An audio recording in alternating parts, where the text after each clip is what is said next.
So let's now come to this very important theorem of probability. It's called addition theorem of probability. So once again we'll take the help of Venn diagram to understand this. So let A and B be any two events in a sample space S. Then the probability of occurrence of at least one of the events A or B is given by this particular formula. So first of all, let's actually draw this. And then let's take two events. First is your event A, the second is your event B. So everything that comes in this blue circle, this one on the left is your event A and everything on the right is your event B. Now what do I mean by probability of occurrence of at least one of the events A or B, right? At least one of them. That means either A or B, right? Either A or B. So it's very important probability that you are able to deduce the meaning of the statements right.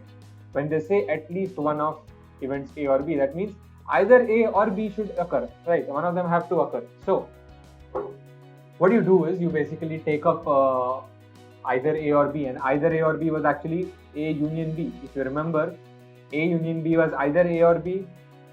A intersection B was both A and B.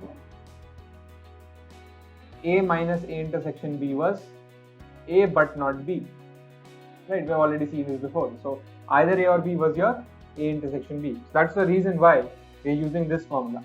P of A union B is equals to P of A plus B of B minus P of A intersection B. Now let's actually understand why this is true. So what do we mean by P of A union B? So let's actually highlight that in the diagram. P of A union B means this circle and this circle, right? This area. So this particular shaded area is basically your probability of A union B. Now if I write P of A, that means I'm taking all the probability of all these elements, right? All these elements which are in your A.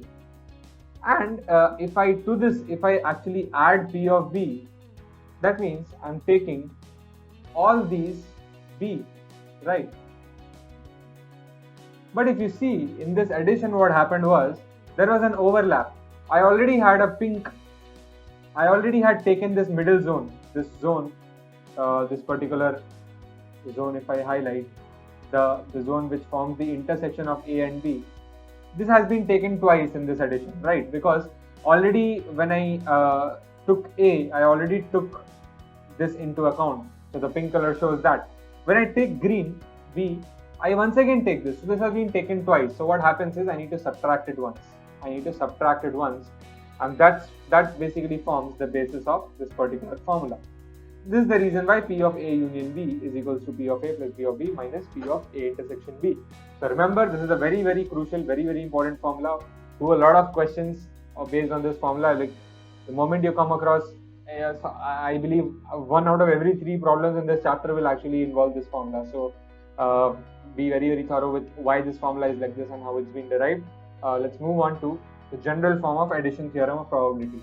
This was addition theorem of only 2 events. So only when you have only 2 events, this is the addition theorem. This is the formula, right? But if you have more than 2, then how do we generalize this result, right? The result that we saw here, how do we generalize it? So let's look into that now.